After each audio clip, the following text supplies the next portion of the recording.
Hello students, our today's topic is electrolytic cell.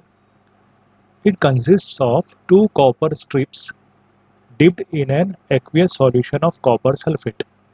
So here, first of all, we will take one vessel.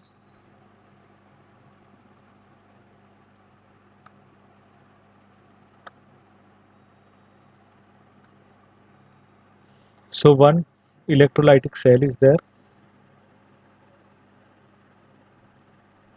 and it consists of two electrodes, two copper electrodes. One will act as anode and another will act as cathode. So copper electrode which is connected with the positive terminal of battery will act as anode, and the copper electrode which will be connected with the negative terminal of battery is cathode.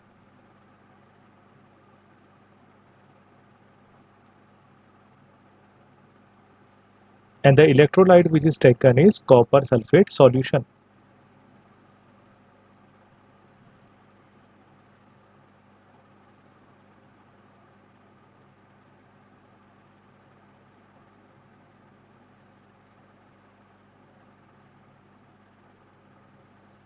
At anode, oxidation reaction takes place,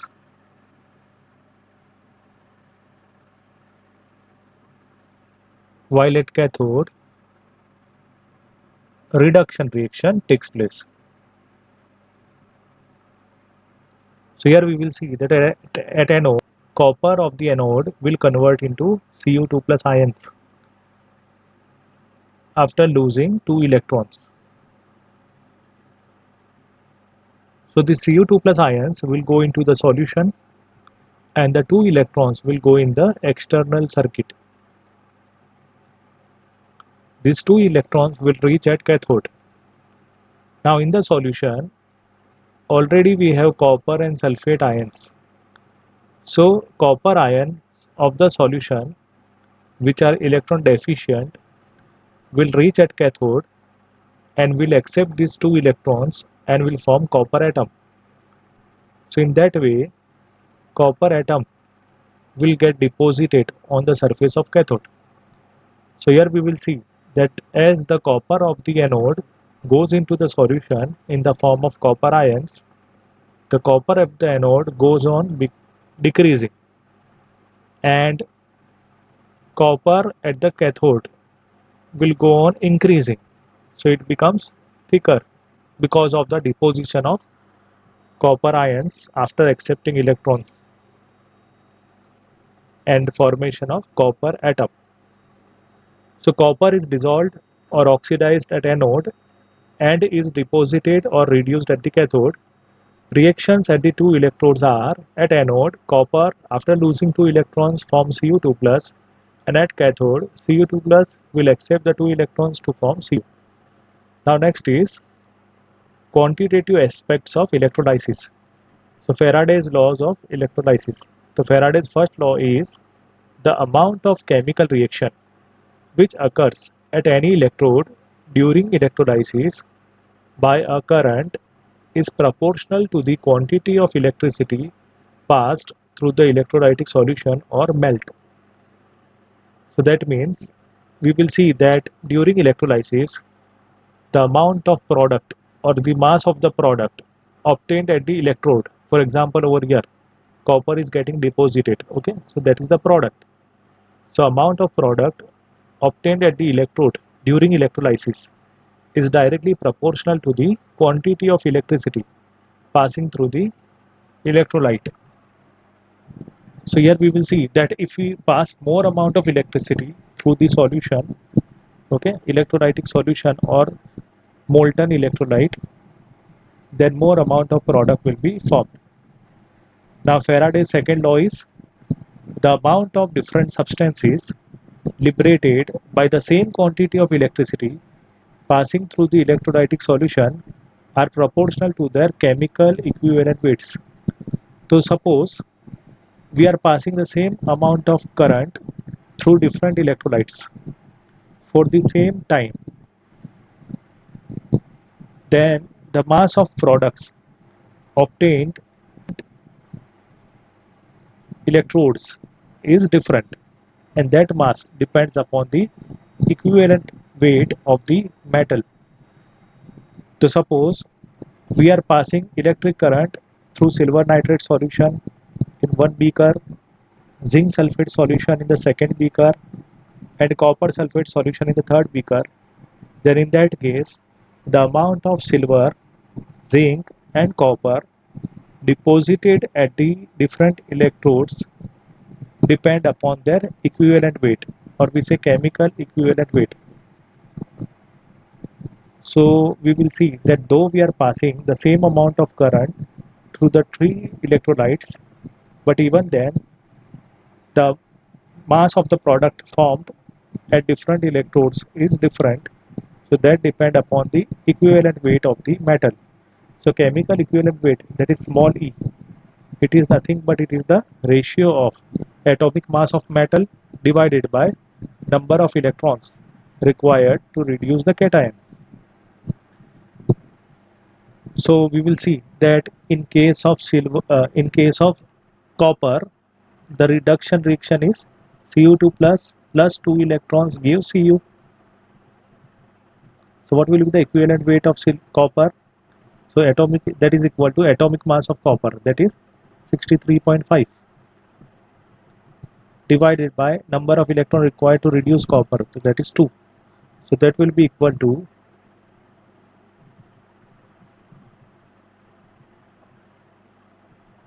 31.75. Okay, so equivalent weight is 31.75. Then if we talk about reduction of Zn2 plus ion, Zn2 plus 2 electrons give Zn. So here equivalent weight is, now for zinc atomic mass is 65 divided by number of electrons required to reduce the cation, that is 2. So 65 by 2 is 2 3s are 6, 2 2s are 4, 1 2 5s are 10, that is 32.5 gram. And for silver ion, Ag plus electron gives Ag. Ag plus electrons gives Ag. Now here number of electron is 1. So equivalent weight is equal to atomic mass of silver is 108, and number of electrons required to reduce the metal is 1 only. So that is equal to 108. Here you can see that equivalent weight of copper is less. Okay. Then equivalent weight of zinc is more than copper, and equivalent weight of silver is more than zinc. So we will see that if the same amount of electricity is passed through the solution of copper sulfate, zinc sulfate and silver nitrate for same time, the same current is passed through the solutions for same time, even then the mass of product of copper, okay, solid copper deposited at cathode will be least. The mass of zinc deposited at cathode will be more than copper, and the mass of silver deposited on the surface of cathode will be maximum. Okay, so equivalent weight, if it is more, then mass of the product formed will be more. Now next topic, if Q equal to quantity of electricity passed through the electrolytic solution, I is the current and T is the time, then in that case the equation to find out charge is Q equal to IT. So the equation to find out the charge in Coulomb is Q equal to I into T. So in this equation, always we have to take current in ampere and time in second, so that final answer of charge Q will be in terms of Coulomb. So this Q equal to IT we have to use in the numericals. Now see, charge is having two units, one is Coulomb, one is Faraday, and 1 Faraday equal to 96487 Coulomb per mole. Okay, that is taken as 96500 for the sake of simplicity. So 1 Faraday equal to 96500 coulomb per mole. Now what is per mole mean? That this is the charge carried by 1 mole of electrons. Okay.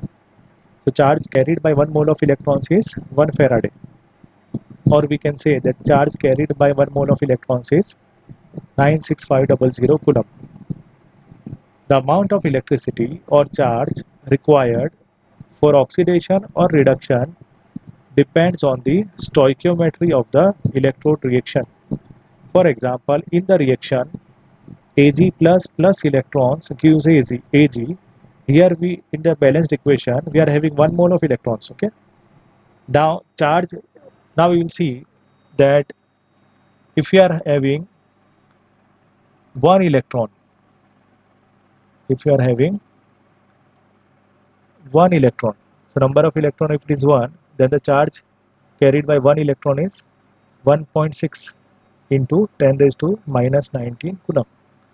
So if there is one electron, then the charge carried by one electron is 1.6 into 10 raised to minus 19 coulomb.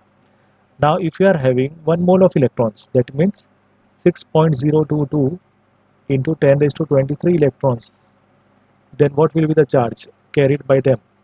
So we will do cross multiplication. Okay. So charge carried by 1 mole of electrons will be 6.022 into 10 raised to 23 into 1.6 into 10 raised to minus 19. So that will come out as 96487 coulomb. So 96487 coulomb. So this 96487 coulomb is the charge carried by 1 mole of electrons. Okay. So that is approximately taken as 96500 coulomb. Okay. So 96500 coulomb per mole, and that is equal to 1 Faraday. So here we will see that 1 mole of electrons are required to reduce Ag plus ions. That means it requires 1 Faraday of electricity. Similarly, if Mg2 plus is there, and if it is required to be reduced, it requires 2 moles of electrons to form Mg. So that means here the amount of electricity required is 2 Faraday. And in case of Al3 plus, 3 electrons are required to reduce it to Al. So that means here we require 3 moles of electrons for the reduction of Al3 plus. That means we require 3 Faraday of electricity.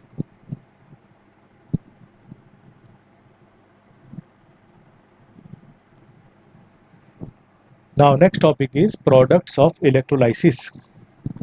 Products of electrolysis, that means during electrolysis the substances which are obtained at anode and cathode. So these products depend upon three factors. First is nature of material being electrolyzed. So it depends upon the nature of substance which is getting electrolyzed. Then second factor is type of electrode. If inert electrodes are there like platinum or gold which are used as anode and cathode, then they act as only source or sink of electrons. That means they will only provide a surface for the electrons, that either on their surface electrons are gained or lost, but these electrodes themselves will not participate in the reaction.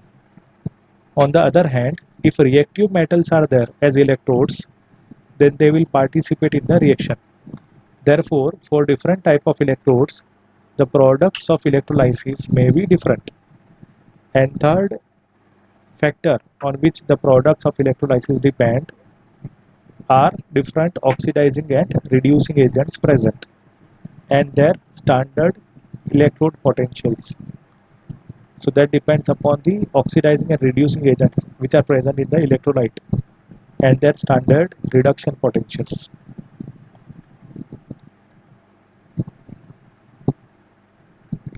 In some cases, extra potential called over potential has to be applied because some electrochemical processes are kinetically so slow that they do not occur at lower voltages. So over there we have to apply extra voltage, which is called over potential. For example, the products of electrolysis of molten NaCl, that is Piglava NaCl, okay, so when it is electrolyzed it gives sodium metal at cathode and chlorine gas at anode. So these are the two products. So here we have only one cation Na plus, which is reduced at the cathode to form Na, and one anion is there, Cl minus, which is oxidized at anode to give chlorine gas. While if we talk about the electrolysis of aqueous NaCl solution, okay, instead of molten NaCl, if you take NaCl dissolved in water, then the products of electrolysis are three products are there: NaOH, Cl2 and H2. So here we will see that NaOH will be obtained at cathode, chlorine will be obtained at anode, and hydrogen will be obtained at cathode. In this case, besides Na plus and Cl minus ions, we also have H plus and OH minus ions of water, okay, along with the solvent molecules H2O. At the cathode, there is a competition between the following reduction reactions. So which are the reduction reactions at cathode? So first is Na plus plus electrons gives Na. So this reaction is also possible, as we know that cathode is negative electrode. So the two positive ions, okay, one formed from NaCl, that is Na plus, and one formed from water, that is H plus. Both will undergo reduction. So the two competition, there is a competition between the two reactions. Na plus plus electrons gives Na, and H plus plus electrons gives half mole of H2. Now reduction potential of sodium is minus 2.71 volt, and reduction potential of hydrogen is 0 volt. So out of the two, the second reaction is having more value of E naught. That's why the reaction at cathode will be the second reaction. Okay.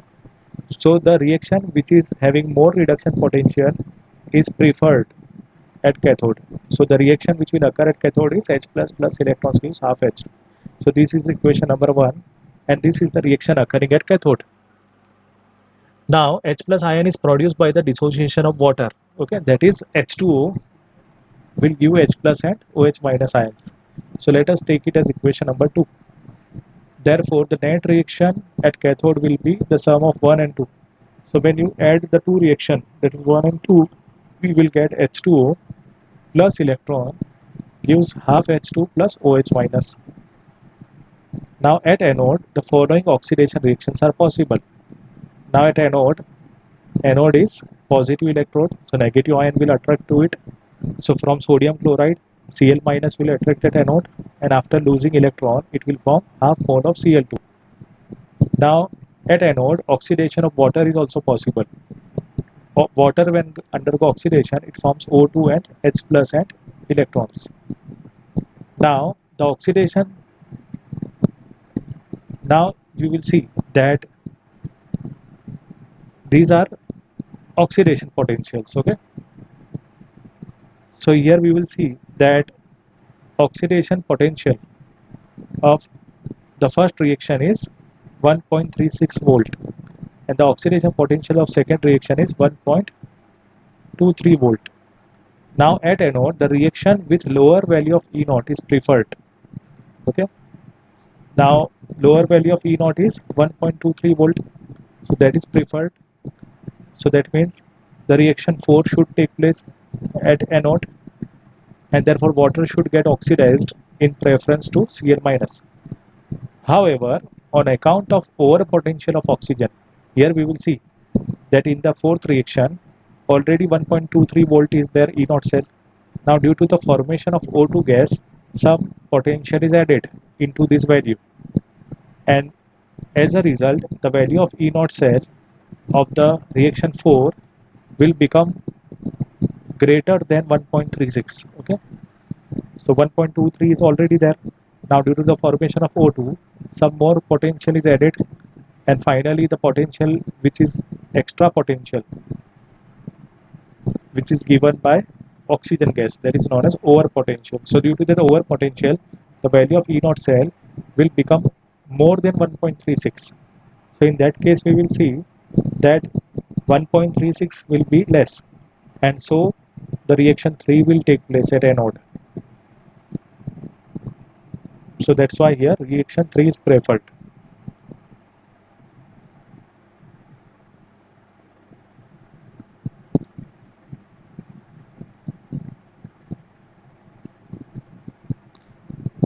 Thus, the net reaction may be summarized as that NaCl aqueous gives Na plus and Cl minus.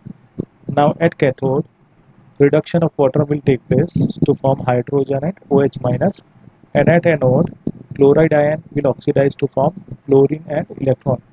So net reaction is, so here we will see that in case of net reaction,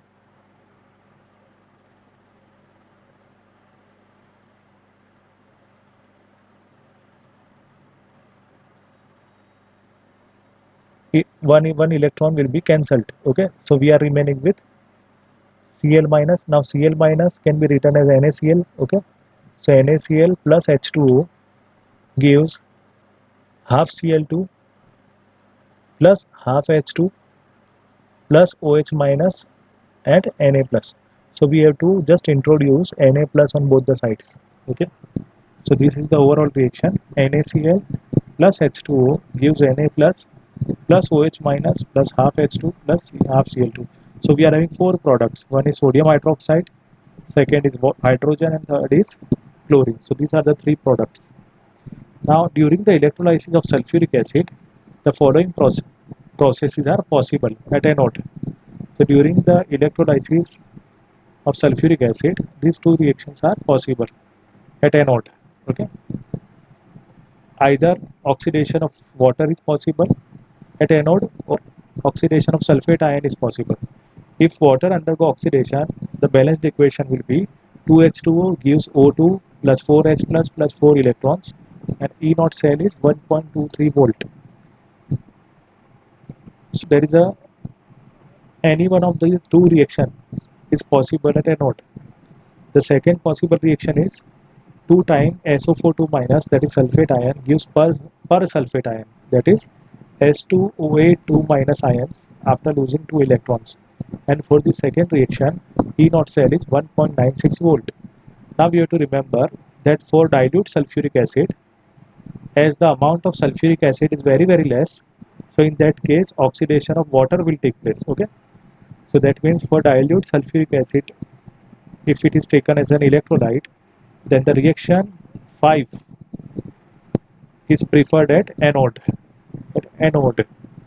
And if concentrated sulfuric acid is there, that means at higher concentrations of sulfuric acid, reaction 6 will take place at anode, and so the reaction 6 is preferred. Now next is batteries. Now how can we define a battery? A battery is a galvanic cell in which chemical energy of the redox reaction is converted into electrical energy. So we can see that at our home we are using cell, okay, in the wall clock. So in that case, with the help of that cell, we are converting chemical energy into electrical energy, and the principle involved, that is conversion of chemical energy into electrical energy, is the principle of galvanic cell. So there are mainly two types of batteries: primary batteries and secondary batteries. So what is the difference between the two? So first of all, let us talk about primary batteries. In primary batteries, reaction occurs only once. After use over a period of time, these become dead and cannot be reused. So this you have to remember. In case of primary batteries, the reactions, okay, that is redox reaction, occurs only once. So after use over a period of time, this becomes dead and cannot be reused. So at our home, the wall clock which we are using, in that the cell which we use, like Eveready, Nippo, okay, all these are primary batteries, because once you use this cell, then after a period of time, they become dead and they cannot be recharged or they cannot be reused. Okay, that's why they are called primary batteries. So examples of primary batteries are dry cell, or we say Leclanche cell, and second is mercury cell. So first of all, let us talk about dry cell.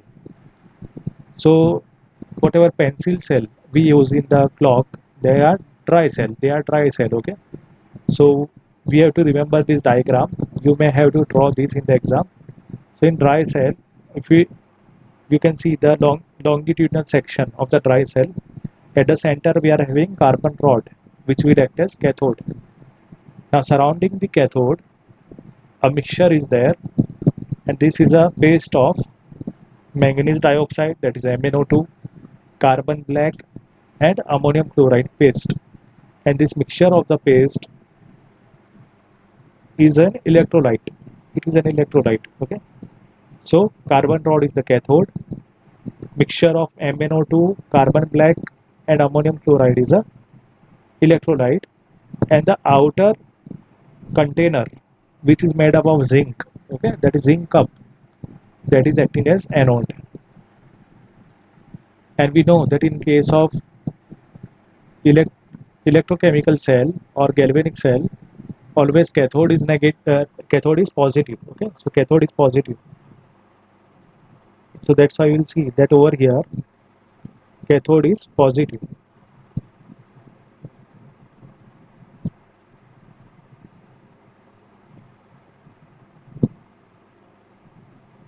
So cathode is positive and anode is negative. So here you can see that whenever we use a pencil cell, over here you will see a cell cap. Okay, cell cap is there, this type of cell cap, and over there plus is written. Okay, so that is actually a carbon rod which is placed in between. Okay, so that is cathode, and cathode is positive, and the zinc container which is there, that is acting as an anode, and that's why at the base minus is written. Okay, so that is actually zinc cup or container which is acting as anode. So dry cell is also known as Leclanche cell after its discoverer. So this was discovered by Leclanche. That's why it is known as Leclanche cell. It is used commonly in our transistors and clocks. The cell consists of a zinc container that also acts as an anode, and the cathode is a carbon or graphite rod which is present at the center, and it is surrounded by powdered manganese dioxide and carbon. The space between the electrolytes is filled by a moist paste of ammonium chloride NH4Cl and zinc chloride ZnCl2. The electrode reactions are complex, but they can be written approximately as follows. So what are the reactions occurring at? So here we have to remember,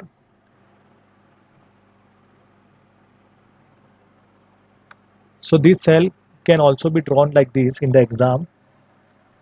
Okay, here it is, we are having a cap, cell cap is there. Below it we are having carbon rod, and thereafter this carbon rod is surrounded by manganese dioxide and carbon, and thereafter it is surrounded by zinc chloride and ammonium chloride paste, moist paste, and outside we are having a container.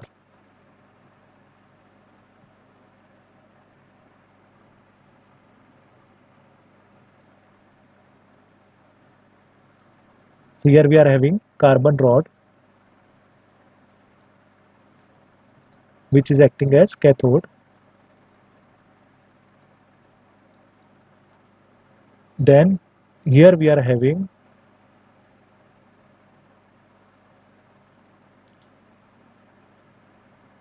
manganese dioxide and carbon which are black. Okay, manganese dioxide is also black and carbon is also black. So there is a mixture of black materials. Then surrounding it we are having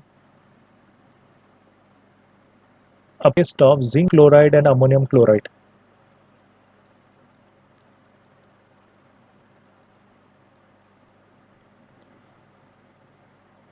So here you can see that though we are having a mixture of zinc chloride and ammonium chloride in the form of moist paste, okay, still this cell is called dry cell. Okay, तो wait cell है, zinc chloride और ammonium chloride का mixture wait है, गीला है, even then उसको dry cell क्यों बोलेंगे? क्योंकि सेल का जो मटेरियल है, ठीक है ना, वो या तो सॉलिड है या सेमी सॉलिड है, ठीक है, that's why we say it as a dry cell. और सराउंडिंग में क्या है हमारे पास? Zinc container, and this zinc container is acting as anode. So you can draw this diagram also in the exam. Okay. Now here we will see that at anode, which is made up of zinc container, zinc will oxidize to form Zn2 plus and 2 electrons. And at cathode, manganese dioxide, okay, of the mixture will react with ammonium ion of ammonium chloride, and it will accept the electrons from anode to give MnOOH. So here you can see that out of 4 hydrogen, 1 hydrogen is given to MnO2, so it will form MnOOH, and NH4 will become NH3. So here we will see that on the left hand side, NH4 is carrying 1 plus charge and electron carries 1 minus, so total charge is 0. So on the right hand side also, both the products are neutral. Now here we will see that in a case of MnO2, the charge of 2 oxide ions is minus 4. So that means the charge of Mn should be plus 4. And on the product side, OH minus is there, so it is carrying minus 1 charge, and oxygen carries minus 2 charge, so total charge is minus 3. So the charge of Mn should be plus 3. So here you can see that at cathode, the oxidation state of Mn decreases from plus 4 to plus 3. So that means Mn undergo reduction. Okay. And at anode, zinc having 0 charge gets oxidized to form Zn2 plus. So here there is an increase in the oxidation number from 0 to plus 2. Now here we will see that at a cathode, ammonia gas which is formed in the reaction, it combines with Zn2 plus of the anode to form a complex ZnNH3 4 2 plus. Okay, so this complex is formed, ammonia and Zn2 plus, ZnNH3 4 2 plus. So here you can see that in case of this dry cell, ions are involved during the chemical reaction, and this is the reason that with the passage of time, the number of ions present in the electrolyte are, with the passage of time, the number of ions of the electrolyte goes on decreasing, and that's why we will see that this cell cannot be used for a very long time. Okay, because with the passage of time, the concentration of ions will go on decreasing, and so the potential of the cell will go on decreasing, and ultimately the cell will get discharged. So we will see that what is the cell potential. So it is nearly equal to 1.5 volt. So this may be asked in the MCQ, that cell potential of the dry cell is 1.5 volt. Now second type of primary battery is mercury cell. In case of mercury cell, anode is zinc mercury amalgam. Okay, so here you can see that first of all, one container is there, okay, which is known as cell can. Okay, so cell can is there as a container. We are having cell can. Then above the container, a lead is there. That lead is called anode cap. Now here cross section of the button cell or mercury cell is shown. Okay, you will see that such type of mercury cell or button, they are also known as button cell. Okay, because they are having a shape like button. So they are generally used in watches. Okay, wrist watch. So in case of wrist watch, we use button cell. So here cross section of the mercury cell is shown. So here we will see that in between there is a separator. Okay, yellow colored separator is red colored separator is shown. Above the separator, yellow colored part is anode. Okay, and that is made up of zinc mercury amalgam. Now between separator and anode there is a gasket. Okay, this dotted section which is shown on both the sides is gasket. Okay, so it is a polymeric material which is porous, and from its pores electrolyte can easily pass. Okay, so that's why it is porous polymeric material known as gasket. Now in between separator is there, which is separating the anode and cathode, and below we are having cathode, which is a paste of mercury oxide and carbon. So how can you remember anode, electrolyte and cathode, as they can be asked in the exam? So anode is zinc mercury amalgam. Okay, the anode is zinc mercury amalgam. Now in between separator is there, separator will contain electrolyte. सो आपको क्या करना है कि जो पहले वाला जो zinc है वहीं से स्टार्ट करना है, ठीक है, वहीं से स्टार्ट करना है। तो क्या लिखना है, जिंक के ऊपर से क्या लिखना है, ZnO plus KOH। Okay, separator contents ZnO plus KOH। और उसके बाद फिर कौन आएगा, कैथोड। तो कैथोड में आपको सेकंड से स्टार्ट करना है, Hg है तो Hg के पीछे O लगा दो, तो वो क्या हो जाएगा HgO प्लस C। तो जस्ट आपको एनोड याद रखना है, उसके बाद उसी के ऊपर से आप पहले इलेक्ट्रोलाइट और बाद में कैथोड लिख सकते हो, ठीक है। So anode is zinc mercury amalgam, then electrolyte is, तो from Zn only you have to start, पीछे सिर्फ O लगा देना है, तो वो हो जाएगा ZnO, और प्लस क्या एक्स्ट्रा में याद रखना है KOH, तो ZnO plus KOH। And cathode में पीछे वाला Hg से स्टार्ट करना है, उसमें भी पीछे O लगा देना है, तो HgO plus carbon. So a paste of KOH and ZnO is used as electrolyte. The reactions taking place at anode and cathode are, तो एनोड किसका बना हुआ है, जिंक मर्क्यूरी एमालगम का, ठीक है। तो zinc mercury एमालगम will accept OH minus ions from KOH, ठीक है। So they will react with 2 times OH minus ion. तो Zn क्या बन जाएगा, एक O ले जाकर ZnO. So after losing one oxygen, now we are remaining with one oxygen and 2 hydrogen. So that will form H2O. और equation को दोनों साइड बैलेंस करना है, तो लेफ्ट साइड पे 2 OH माइनस है, दैट मीन्स 2 माइनस है, तो राइट में भी 2 माइनस होना चाहिए, तो 2 इलेक्ट्रॉन्स।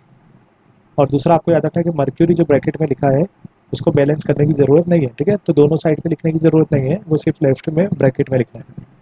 नाउ एट कैथोड, अब कैथोड किसका बना हुआ है, HgO का, ठीक है। तो HgO क्या करेगा, यहाँ से जो दो बाई प्रोडक्ट्स हैं उनके साथ रिएक्ट करेगा, ठीक है।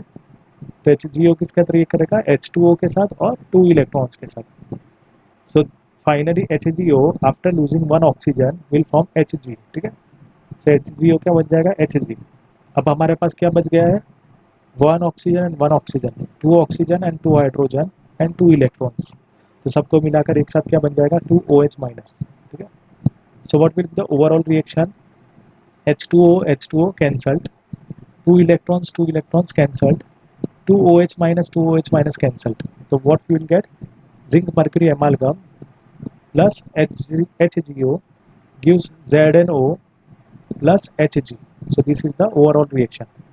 The cell potential is nearly 1.35 volt, मतलब जो बटन सेल है उसका पोटेंशियल 1.35 वोल्ट होता है, जबकि इसके ऊपर हमने जो सेल देखा ड्राई सेल उसका 1.5 volt.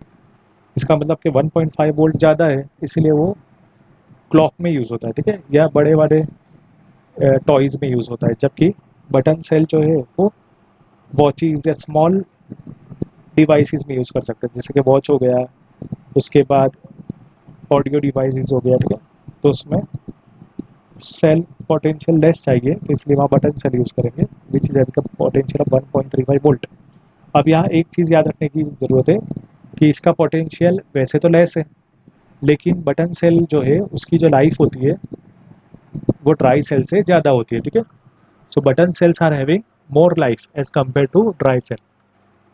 So here we will see that the cell potential remains constant, and why it remains constant throughout its life, why the cell potential does not decreases with the passage of time, because in the overall reaction ions are not involved, okay.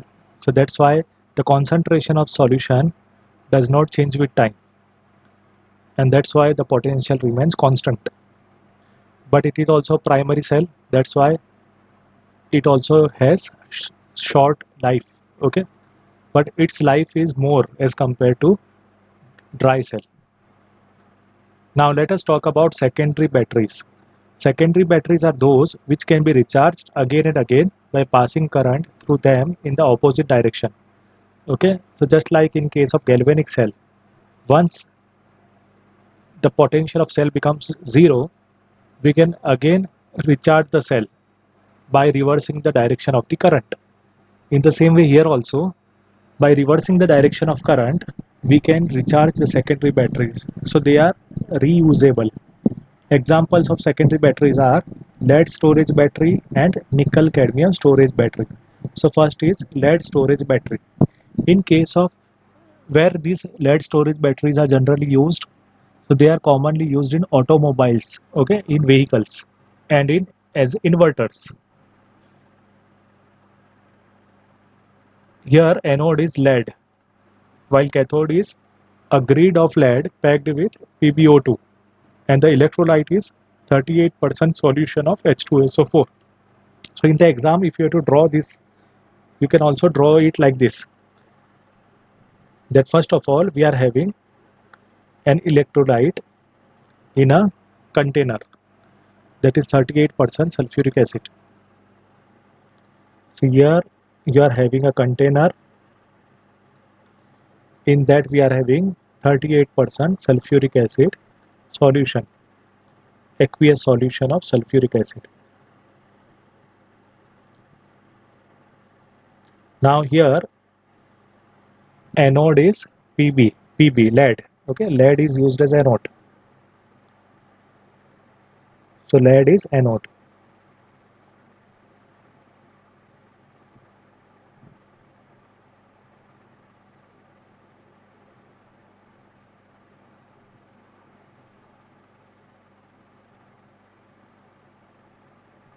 And cathode is lead grid. So grid can be made as electrode with such type of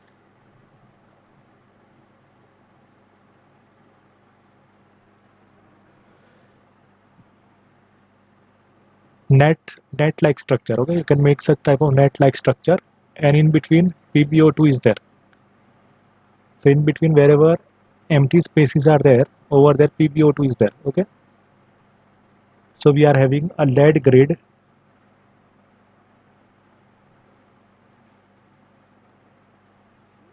packed with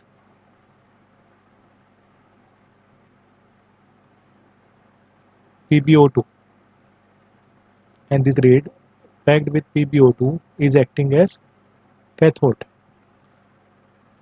Now here we will see that if we are having only one anode and one cathode, then the voltage of the battery will be 2 volt. Okay, so if you put such 6 sets of anode and cathode, then total voltage will be 12 volt. Okay, so in order to have high voltage, we use 6 anodes and 6 cathodes. Okay,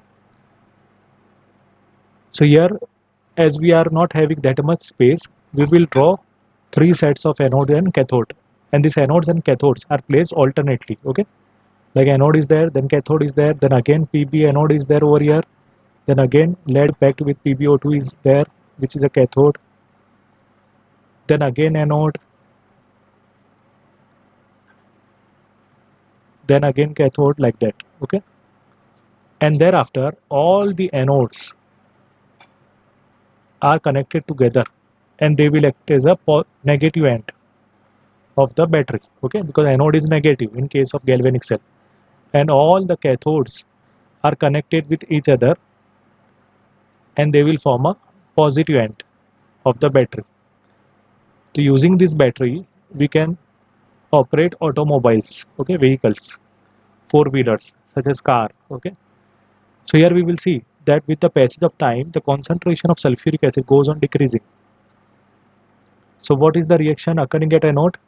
Anode is made up of lead that will react with sulfate ion of sulfuric acid to form PbSO4 and 2 electrons. Now at cathode, cathode is made up of PbO2. So PbO2 is going to react with both the ions of sulfuric acid, that is SO42 minus and H plus ion. So balanced equation is PbO2 plus SO42 minus plus 4H plus. Now 2 electrons of anode will react at cathode, so plus 2 electrons. So it will form 2 times PbSO4 plus 2H2. So here PbO2 you have to take, okay, plus SO42 minus plus 4H plus 2 electrons.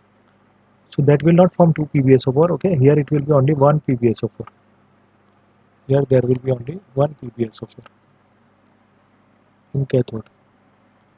So it will form PbSO4 plus 2H2. So what will be the overall reaction? So when you add these two reactions, then 2 electrons cancelled. So what are we remaining with? Pb plus PbO2. Now 2SO4 are there and 4H plus are there. So together they form 2H2SO4. Then on the product side we are having PbSO4 plus PbSO4. So that is 2 PbSO4 plus 2H2O. Now we will see that once the battery gets discharged, okay, the concentration of sulfuric acid gets decreased. So again, in order to recharge the battery, we have to reverse the cell reaction. So on charging the battery, the reaction is reversed. So what will happen? That the PbSO4, which is obtained at cathode, it will again be converted into PbO2, and PbSO4, which is obtained at anode, is converted into Pb. Okay, so PbSO4 on anode is converted into Pb, and PbSO4 of cathode is converted into PbO2. So if it is asked in the board exam, okay, write the cell reaction when it is getting recharged, okay, in case of lead storage cell. So what you have to do, just whatever reaction, overall reaction is there during discharging of cell, same reaction you have to write in the reverse manner. So that means the two products, that is 2PbSO4 and 2H2O, you have to write on the reactant side, then arrow, and thereafter the three reactants you will write on the product side. Okay?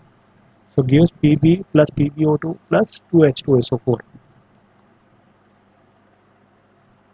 Now, second type of secondary storage battery is nickel cadmium cell. In nickel cadmium cell, we are having this diagram in which there is a rechargeable nickel cadmium cell in a jelly roll arrangement. Okay, so in between some base is there, cylindrical base is there, and surrounding this base, first of all, there is a cylindrical arrangement of positive plate is there.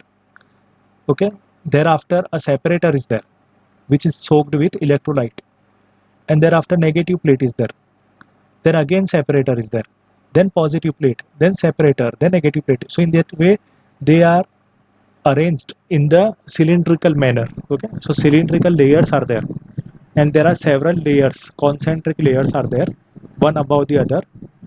So first layer will be positive plate, then second layer will be separator, which is soaked with some electrolyte such as moist NaOH or KOH. Okay, so that is soaked with, separator is soaked with moist NaOH or KOH, which will act as electrolyte. Then third layer will be negative plate, then fourth layer will be separator, then fifth layer will be positive plate.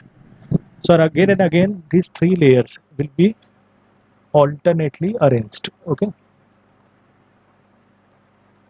so these three layers are alternately arranged. So this is an important secondary cell which has a longer life than the lead storage cell, but more expensive to manufacture. Okay, because here we see that cadmium is used, and cadmium is very costly. Okay, so this is very expensive cell, but it is having a more storage life than lead storage cell. We shall not go into detail of working of the cell and electrode reactions during charging and discharging. Only we have to remember the overall reaction during discharging. Now here you have to remember that anode is made up of nickel oxide. Okay, so that nickel oxide reacts with OH minus of NaOH or KOH to form nickel hydroxide. So NiOH thrice is there. It is going to react with cadmium. So cadmium will undergo oxidation. So from 0, it will become +2. Okay, in cadmium oxide. And nickel hydroxide is having nickel in the state +3. It will get reduced to +2. So nickel will undergo reduction. So what is the overall reaction? Cadmium plus 2 times NiOH thrice gives CdO, that is cadmium oxide, plus 2 times NiOH thrice will convert into 2 times NiOH twice.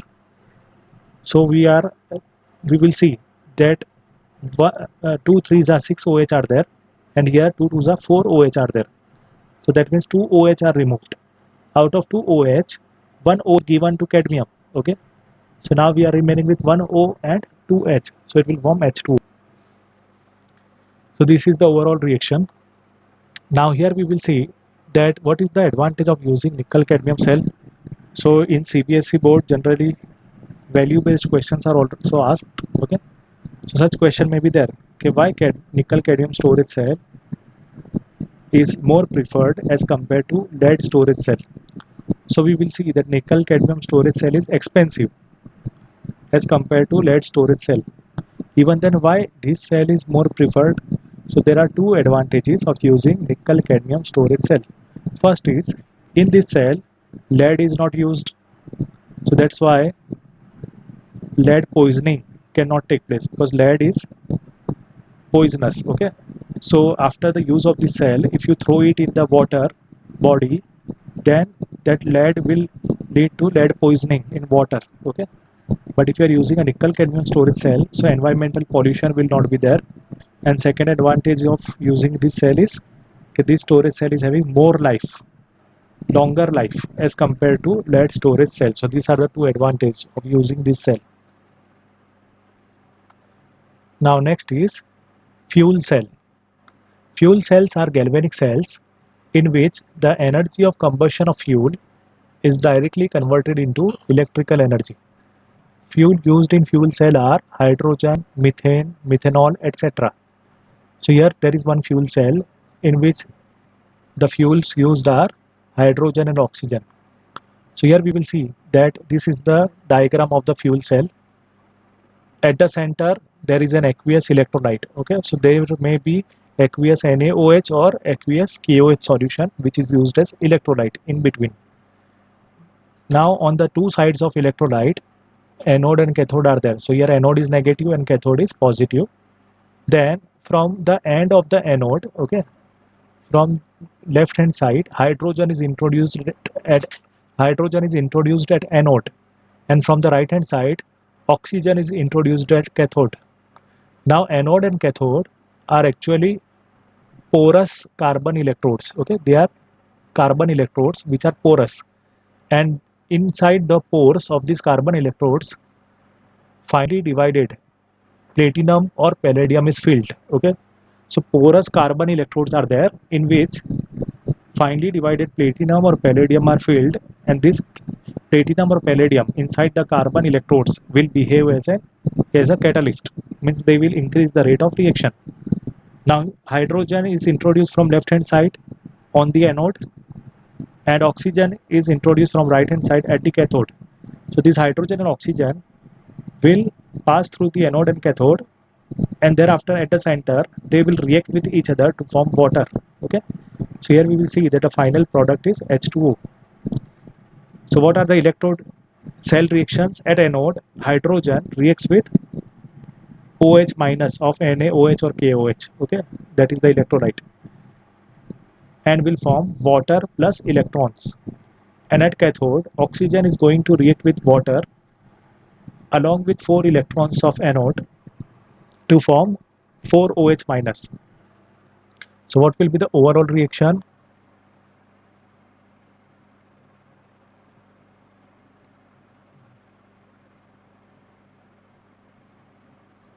Four electrons cancelled. 4 OH minus cancelled. So on the left hand side we are having 2H2 plus O2. Okay, and plus 2H2O is there. And on the right hand side we are having 4H2O. But from both the sides we will cancel out 2H2O. So when you will cancel out 2H2O from both the sides, so on the right hand side we will remain with 2H2. So overall reaction is 2H2 plus O2 gives 2H2O. The efficiency of fuel cell is 70%, which is higher as compared to thermal plants. In case of thermal plants, the efficiency is 40%. So generally at our home, the electricity is supplied from power station, okay, such as Sabarmati powerhouse or like that. So over there, whatever coal they are burning in order to convert water into steam and to rotate the turbine and to produce electricity, over there whatever amount of coal they are burning, out of that only 40% is converted into electricity, while in case of fuel cell 70% is converted into electricity. So that is the advantage of fuel cell over the thermal power plants. Now second advantage of fuel cell is it was used for providing electricity to the Apollo space program. So Apollo space program, which was launched by NASA, in that, in the rocket, fuel cell, hydrogen oxygen fuel cell was used. So what was the advantage of using this fuel cell? That at the end of the reaction only water is produced, so there will be no pollution, as water is not a pollutant, as well as the water vapors which were produced during the reaction were condensed. Okay, they were cooled down and supplied to astronauts for drinking purpose. So water vapor which were produced at the end of the reaction, they were cooled down, they were purified, and thereafter that water was used by the astronauts for drinking purpose. ताम के आम गुठलियों के भी दाम, okay. मतलब hydrogen oxygen gas जो है वो इलेक्ट्रिसिटी प्रोड्यूस करने के लिए तो काम आएगा ही, ठीक है। प्लस जो वाटर वेपर है it can be use for drinking purpose. So what are the advantages of using fuel cell? So three advantages are there. First is it is pollution free. That means no harmful products are formed during the reaction. Second is high efficiency. Its efficiency is about 70%, whereas the efficiency of thermal plants is about 40%. And third is it is a continuous source of energy. Okay, it runs continuously as long as the reactants are supplied. Now last topic of the chapter, corrosion. It is the process of slow conversion of metals into their oxides, which are undesirable by the action of moisture, oxygen, and other gases of the atmosphere. So here we will see that in corrosion, the metal surface is exposed to two things. Okay, one is moisture, that is water in the air, and second is oxygen and other gases. Okay, certain metals, except the least reactive metals like gold, platinum, and palladium, other high reactive metals undergo corrosion and become coated with their oxides and other salts of the metals. For example, rusting of iron. So iron reacts with oxygen and moisture and undergo rusting. The rusting is the type of corrosion. So in case of only iron, we use the word rusting, while in case of other metals, we use the word corrosion. Okay. So iron reacts with oxygen and moisture to form rust, and the formula of rust is Fe2O3.XH2O. Okay. Then tarnishing of silver. Silver, when kept exposed to air for long time, it becomes black. In that case, it forms Ag2S, that is silver sulfide. And third is development of a green coating on copper and bronze. So copper and bronze both contains copper. So that copper actually reacts with carbon dioxide of air as well as moisture to form a compound CuCO3.CuOH twice. And this compound is called malachite green. So because of the formation of malachite green, copper gets green coating. So you might have seen 5 rupee coin. Okay, if 5 rupee coin is kept for long time exposed to air and moisture, so at the borders of the 5 rupee coin you will be able to see green color coating. In the process of corrosion, metal lose electrons to oxygen and get oxidized. So here corrosion of iron is discussed, which is known as rusting. So here we will see that here iron metal is surface is given, and this red colored drop is actually water droplet. Okay, this is a water droplet over the surface of iron, and here there is a defect on the surface of iron. So here we will see that the spot where oxidation takes place behaves as anode. So here where is anode? So two ends are there surrounding this defect. So out of this, the left hand side will act as anode. Okay, this will act as left hand side will act as anode, and right hand side will act as cathode.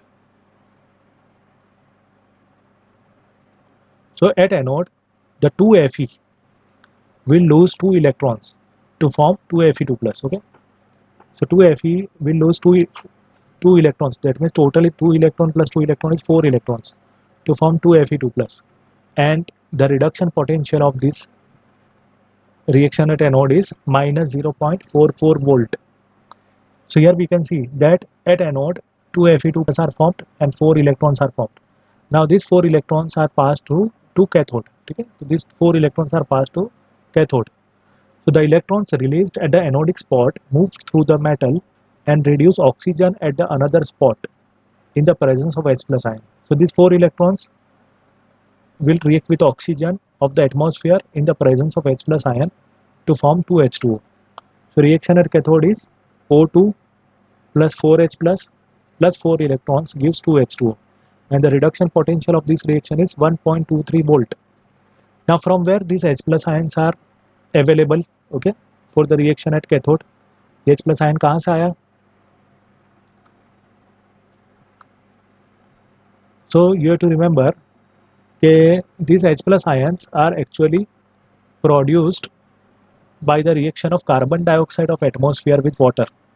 So carbon dioxide of the atmosphere reacts with moisture of the atmosphere to form carbonic acid, that is H2CO3, and from this H2CO3 H plus is provided. Okay, so in this way H plus is provided from the atmosphere. So that H plus react with oxygen in the presence of electrons to form 2H2. So that will be the reaction occurring at cathode. But sometime when carbon dioxide is not present in the atmosphere, then in that case H plus will not be formed. So here we will see that one reaction which we have already discussed is KO2 plus 4H plus 4 electrons gives 2H2. That is the reaction occurring at cathode. But if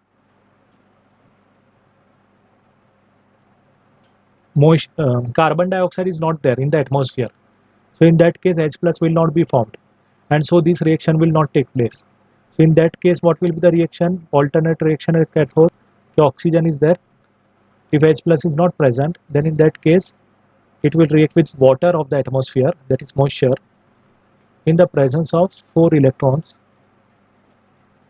to form 4OH minus. Okay, so here we require O2 plus 2H2O. O2 plus 2H2O plus 4 electrons, so that will give you 4OH minus. So any one of the two reactions will take place at cathode, while at anode the reaction is fixed. Okay, and that reaction is K2Fe after losing 4 electrons will form 2Fe2 plus. So 2Fe2 plus 4 electrons.